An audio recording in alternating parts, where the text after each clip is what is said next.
ಅವಧೂತ ಚಿಂತನ ಶ್ರೀ ಗುರುದೇವದತ್ತ ದಿಗಂಬರಾಯ ವಿದ್ಮಹಿ ಅತ್ರಿಪುತ್ರಾಯ ಧೀಮಹಿ ತನ್ಯೋ ದತ್ತ ಪ್ರಚೋದಯಾತ. ಸ್ವಾಮಿ ಮಹಾರಾಜ ಕಿ ಜೈ. ವೀಕ್ಷಕರೇ, ಮೊನ್ನೆ ಒಂದು ಫೇಸ್ಬುಕ್ ನೋಡ್ತಾ ಇದ್ದೇನೆ. ಇಷ್ಟು ಒಂದು ಅದ್ಭುತವಾಗಿರ್ತಕ್ಕಂಥ ಒಂದು ಮಾಹಿತಿ ಅಲ್ಲಿ ನನಗೆ ಸಿಕ್ತು ಅಂದರೆ ಒಂದು ಸೆಕೆಂಡ್ ನಾನು ಸ್ಟನ್ ಆಗ್ಬಿಡ ಕೇಳಿ. ಏನಪ್ಪ ಅಂದರೆ,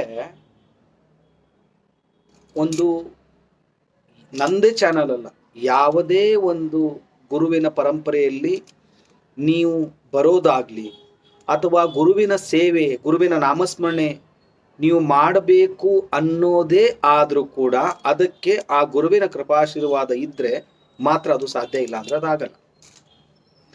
ಸೊ ಸುಮಾರು ಒಂದು ಎಕ್ಸ್ಪೀರಿಯನ್ಸ್ಗಳನ್ನು ನಾನು ನಿಮ್ಮ ಜೊತೆ ಹಂಚ್ಕೊಂಡು ಬಂದಿದ್ದೀನಿ ನಾನು. ಸೊ ಇಲ್ಲಿ ಏನಾಯಿತು ಅಂತಂದರೆ,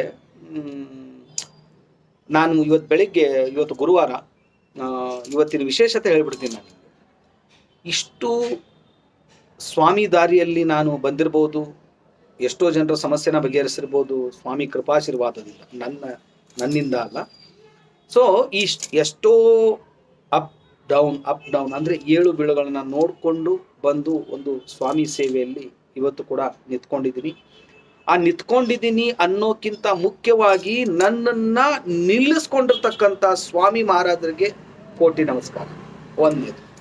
ಇನ್ನೊಂದು, ನಿಮ್ಮೆಲ್ಲರ ಸಹಾಯ ಸಹಕಾರ, ಸ್ವಾಮಿ ಮಹಾರಾಜರ, ದತ್ತ ಮಹಾರಾಜರ ಕೃಪಾಶೀರ್ವಾದದಿಂದ ಪ್ರತಿ ಗುರುವಾರ ಮಾದುಕರಿಯನ್ನು ನಾವು ಪ್ರಾರಂಭ ಮಾಡಿದ್ದೀವಿ ಯಶಸ್ವಿಯಾಗಿ. ಈ ವಾರ 6ನೇ ವಾರ. ತುಂಬ ಖುಷಿ ಅನಿಸುತ್ತೆ. ಇದಕ್ಕೆ ಸಂಬಂಧಪಟ್ಟಂಗೆ ಇವತ್ತು ನಾನು ಮಾತಾಡಕ್ಕೆ ಹೋಗ್ತಾ ಇದ್ದೀನಿ. ಫಸ್ಟು ನಾವು ಸ್ಟಾರ್ಟ್ ಮಾಡಿರೋದು ಅಂದರೆ, ಈ ಒಂದು ದತ್ತ ಮಹಾರಾಜರ ಸ್ವಾಮಿ ಸಮರ್ಥರ ಒಂದು ದಾರಿಯಲ್ಲಿ ಒಂದು ದಾಸೋಹ ಅಥವಾ ಒಂದು ಅನ್ನದಾನದ ಸೇವೆ ಪ್ರಾರಂಭ ಮಾಡಿದ್ದು ಜಸ್ಟ್ 5 ಜನರಿಂದ. ನೋಡಿ, 5 ಜನರಿಂದ ನಾನು ಸ್ಟಾರ್ಟ್ ಮಾಡಿರ್ತಕ್ಕಂತಹ, ನಾನು ಸ್ಟಾರ್ಟ್ ಮಾಡ್ಕೊಂಡಿದ್ದೆ ಒಂದು ಸ್ವಾಮಿ ಸಮರ್ಥರ ವಿಗ್ರಹ ನಮ್ಮ ಮನೆಗೆ ಬಂದಿದೆಯಪ್ಪ, ಒಂದು 5 ಜನಕ್ಕೆ ನಾನು ಒಂದು ಅನ್ನಪ್ರಸಾದವನ್ನು ಕೊಡೋಣ ಅಂತ ಸ್ಟಾರ್ಟ್ ಮಾಡಿರೋದು. ಫಸ್ಟ್ ಬಾಲ್ಗೆ 6 ಅಂದಂಗೆ ಫಸ್ಟು ಟೈಮು ನಾವು ಏನು ಎಕ್ಸ್ಪೆಕ್ಟೇಷನ್ ಮಾಡ್ಕೊಂಡಿದ್ವೋ ಅವಾಗಲೇ ನಾವು 125 ಜನಕ್ಕೆ ಪ್ರಸಾದನ ಕೊಟ್ವಿ. ಸೊ ಅದ್ರ ನೆಕ್ಸ್ಟು 500 ಜನಕ್ಕೆ, ತದನಂತರ 1000 ಜನಕ್ಕೆ, ತದನಂತರ 2 ದಿವಸ ನಾವು ಅನ್ನ ಪ್ರಸಾದವನ್ನು ಮಾಡಿದ್ದೀವಿ. ಧನ್ಯೋಸ್ಮಿ ಸ್ವಾಮಿ ಮಹಾರಾಜರ ಒಂದು ಕೃಪಾಶೀರ್ವಾದಕ್ಕೆ. ಸೊ ಇದು ಈಗ ವಿಷಯಕ್ಕೆ ಬರ್ತೀನಿ.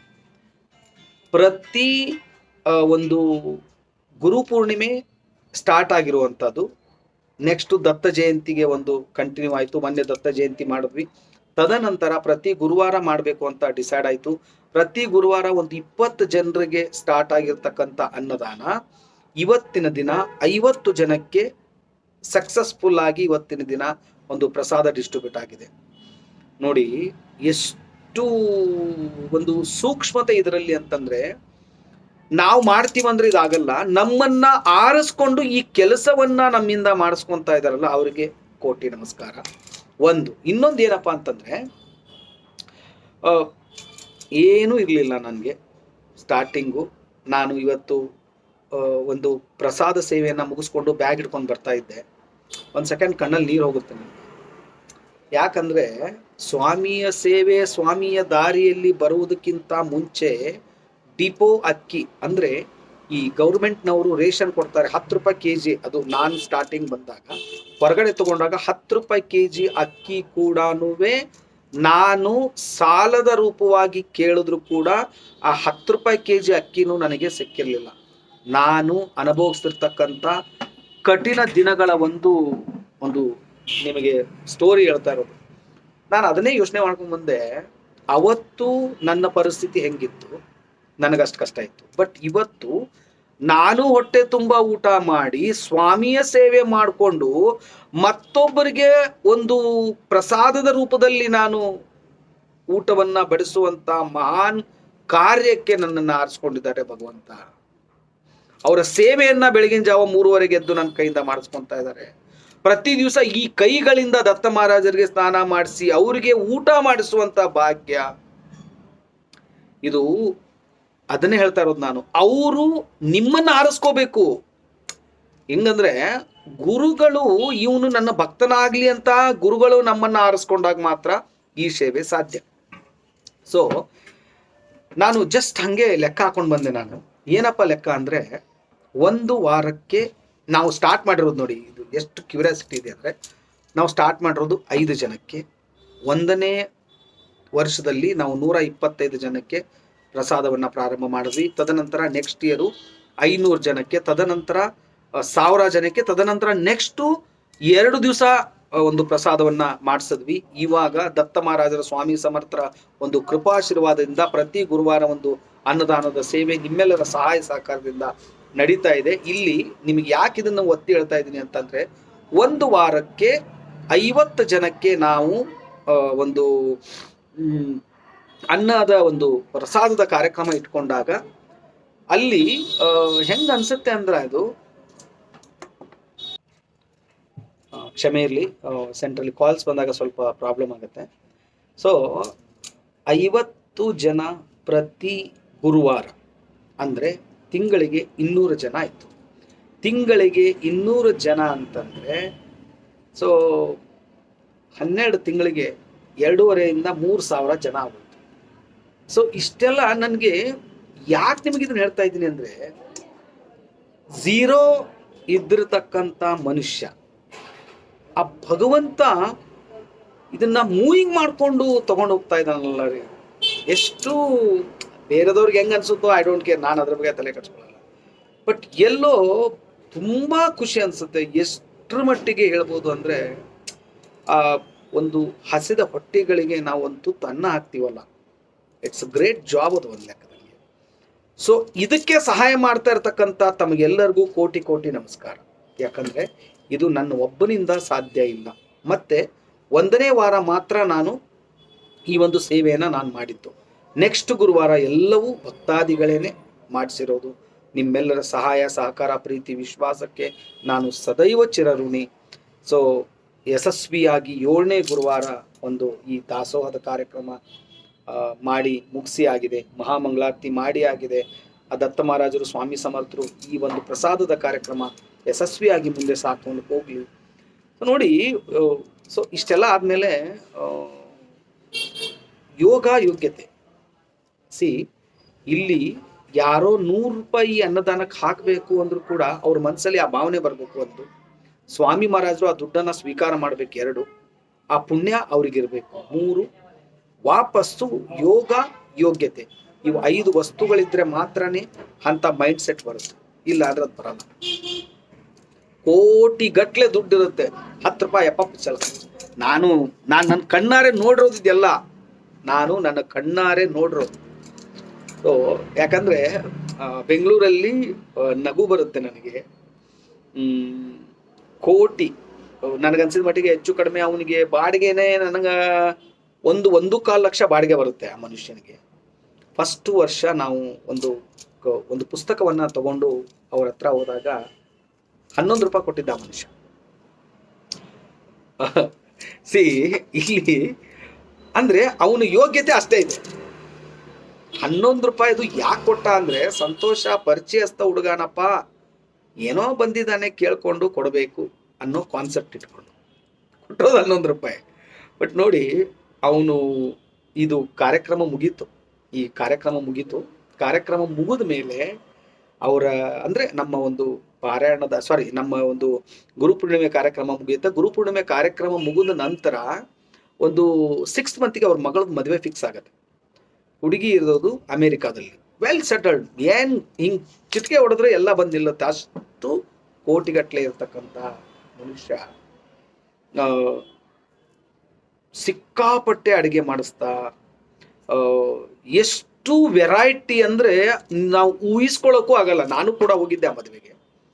ನೋಡಿ, ಅವತ್ತು ಅವನು ಮಾಡಿಸಿರ್ತಕ್ಕಂಥ ಅಡುಗೆ 3,000 ಜನಕ್ಕೆ ಊಟ ಮಾಡಿರೋದು ಬರೀ 500 ಜನ. 500 ಜನ ಊಟ ಮಾಡಿದ್ರು ಇಲ್ಲೋ ಗೊತ್ತಿಲ್ಲ.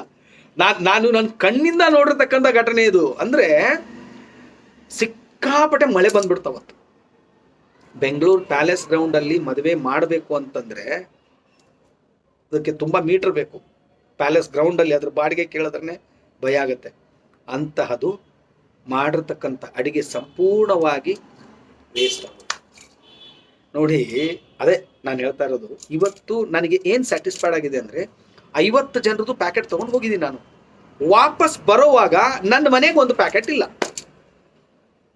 ನನಗೆ ಎಷ್ಟು ಅದು ಖುಷಿ ತಂದು ಕೊಟ್ಬಿಡ್ತು ಅಂದರೆ ಆ ಒಂದು ಸಿಚುವೇಶನ್. ಎಷ್ಟೋ ಜನ ಹೇಳಿದ್ರು, ಸಂತೋಷಣ ನೀವು ಇದನ್ನ ಮಾಡ್ತಾ ಇದ್ರಲ್ಲ, ಯಾರೋ ಬಡವರಿಗೆ ಊಟ ಮಾಡಿಸ್ತೀರಾ ಮತ್ತೊಬ್ಬರಿಗೆ, ಅದನ್ನ ನಾವು ಹೇಳ್ಕೋಬಾರ್ದು, ಬಟ್ ಅದು ಸಮಯ ಸಂದರ್ಭಕ್ಕೆ ನಿಮಗೆ ಹೇಳ್ಬೇಕಾಗತ್ತೆ. ಸೊ ನಾವು ಹೋಗೋದು ಈ ಪೇಂಟ್ರ್ಗಳಿಗೆ, ಆಮೇಲೆ ಫುಟ್ಪಾತ್ ಮೇಲೆ ಗಾಡಿ ಹಾಕಿರೋರಿಗೆ, ಇಂಥವ್ರಿಗೇನೆ ನಾನು ತಗೊಂಡೋಗಿ ಪ್ರಸಾದ ಕೊಡೋದು. ಯಾಕಂದ್ರೆ ದೊಡ್ಡ ದೊಡ್ಡ ಮಾಲ್ಗಳು ಇಟ್ಕೊಂಡಾಗ ನಾವು ಹೋಗಿ ಊಟದ ಪ್ರಸಾದ ಕೊಟ್ರೆ ಇವನೇ ನನಗೆ ಭಿಕ್ಷೆ ಕೊಡ್ತಾವನೆ ಅಂತ ಸಿಚುವೇಶನ್ಗಳನ್ನು ನಾನು ನೋಡಿದ್ದೀನಿ, ನಾನು ಎದುರಿಸಿದ್ದೀನಿ. ಸೊ ಅಂತ ಒಂದಿರತಕ್ಕಂಥ ಇವತ್ತು ಆ ಘಟನೆ ನಿಮ್ಮೆಲ್ಲರ ಸಹಾಯ ಸಹಕಾರದಿಂದ ಅದ್ಭುತವಾಗಿ ಒಂದು ಮಾದುಕರಿ ಸೇವೆ ಮಾಡ್ಕೊಂಡು ಬಂದಿದ್ದೀವಿ. ಮತ್ತೆ ಈ ಮಾದುಕರಿ ಸೇವೆ ಯಾವ ಥರ ಆಯಿತು ಅನ್ನುವಂಥ ಒಂದು ಪ್ರಸಾದ ಯಾವ ಥರ ರೆಡಿಯಾಗಿದೆ ಅನ್ನೋದನ್ನ ನಿಮಗೆ ನಾನು ಈಗ ನಂದು ವಿಡಿಯೋ ಕಟ್ ಆದ ತಕ್ಷಣವೇ ಆ ಒಂದು ವಿಡಿಯೋ ಬರುತ್ತೆ, ನೋಡ್ಕೊಂಡು ಬನ್ನಿ. ಖಂಡಿತವಾಗ್ಲೂ ದತ್ತ ಮಹಾರಾಜರು ಇದರಲ್ಲಿ ಯಾರ್ಯಾರು ಈ ವಿಡಿಯೋ ನೋಡ್ತಾ ಇದ್ದಾರೋ, ಯಾರ್ಯಾರು ಅನ್ನದಾನಕ್ಕೆ ಸಹಾಯ ಮಾಡ್ತಾ ಇದ್ದಾರೋ ಅವ್ರೆಲ್ರಿಗೂ ಭಗವಂತ ಆಯುರ್ ಆರೋಗ್ಯ ಐಶ್ವರ್ಯ ಅಭಿವೃದ್ಧಿ ಕೊಟ್ಟು ಕಾಪಾಡಲಿ ಅಂತ ಹೇಳ್ತಾ ಈ ಒಂದು ವಿಡಿಯೋ ನೋಡ್ಕೊಂಡ್ ಬರೋಣ. ಗುರುದೇವ ದತ್ತ, ಬನ್ನಿ. ಅವಧೂತ ಚಿಂತನ ಶ್ರೀ ಗುರುದೇವ ದತ್ತ ದಿಗಂಬರಾಯ ವಿದ್ಮಹೇ ಅತ್ರಿಪುತ್ರಾಯ ಧೀಮಹಿ ತನ್ಯೋ ದತ್ತ ಪ್ರಚೋದಯಾತ. ಸ್ವಾಮಿ ಮಹಾರಾಜ್ ಕೀ ಜಯ. ಎಲ್ಲ ಸ್ವಾಮಿ ಸಮರ್ಥ ಭಕ್ತಾದಿಗಳಿಗೂ ನಿಮ್ಮನೆ ಹುಡುಗ ಸಂತೋಷ್ ಪತಂಗೆ ಮಾಡುವ ನಮಸ್ಕಾರಗಳು. ವೀಕ್ಷಕರೇ, ಇವತ್ತಿನ ಒಂದು ವಿಶೇಷ ಮತ್ತು ತುಂಬ ಖುಷಿಯ ವಿಚಾರವನ್ನು ನಿಮಗೆ ಹೇಳೋದಕ್ಕೆ ನಾನು ಇಷ್ಟಪಡ್ತಾ ಇದ್ದೀನಿ. ಇಷ್ಟು ದಿನ ನಾನು ದತ್ತ ಮಹಾರಾಜರ ಒಂದು ಸೇವೆಯಲ್ಲಿ ಬಂದ ಮೇಲೆ ಪ್ರತಿ ಗುರು ಪೂರ್ಣಿಮೆಗೆ ನಾನು ದತ್ತ ಮಹಾರಾಜರ ಕೃಪಾಶೀರ್ವಾದದಿಂದ ನೀವು ಕೊಟ್ಟಿರ್ತಕ್ಕಂಥ ಸೇವೆಯ ದುಡ್ಡಿನಿಂದ ಪ್ರತಿ ಗುರು ಪೂರ್ಣಿಮೆಗೆ ನಾನು ಅನ್ನದಾನವನ್ನು ಮಾಡ್ತಾ ಇದ್ದೆ. ಬಟ್ ದತ್ತ ಮಹಾರಾಜರ ಕೃಪಾಶೀರ್ವಾದ ನಿಮ್ಮೆಲ್ಲರ ಸಹಾಯ ಸಹಕಾರದಿಂದ ಈ ಗುರುವಾರದಿಂದ ಪ್ರತಿ ಗುರುವಾರ ಒಂದು ಅನ್ನದಾನದ ಒಂದು ಪಲಾವ್ ಮಾಡುವಂಥ ಒಂದು ಸಂಕಲ್ಪವನ್ನು ಇಟ್ಕೊಂಡು ಇವತ್ತು ಹೊಸ ಪಾತ್ರೆಯನ್ನೆಲ್ಲ ತಗೊಂಡು ಬಂದು ಯಾರೋ ಭಕ್ತಾದಿಗಳು ಕೊಡಿಸಿದ್ರು. ಅವರಿಗೆ ದೇವರ ಆಯುರ ಆರೋಗ್ಯ ಐಶ್ವರ್ಯ ಅಭಿವೃದ್ಧಿ ಕೊಡಲಿ.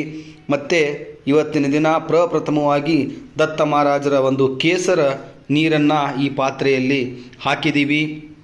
ಇದರ ಅರ್ಥ ಆ ಭಗವಂತ ಈ ಪಾತ್ರೆಯಲ್ಲಿ ಆಗುವಂಥ ಅಡಿಗೆ ಪ್ರಸಾದ ರೂಪದಲ್ಲಿ ಯಾರ್ಯಾರು ಸ್ವೀಕಾರ ಮಾಡ್ತಾರೋ ಅವ್ರಿಗೆಲ್ರಿಗೂ ಒಳ್ಳೆಯದಾಗಲಿ ಅಂತ ಹೇಳ್ತಾ ಇದ್ದೀನಿ.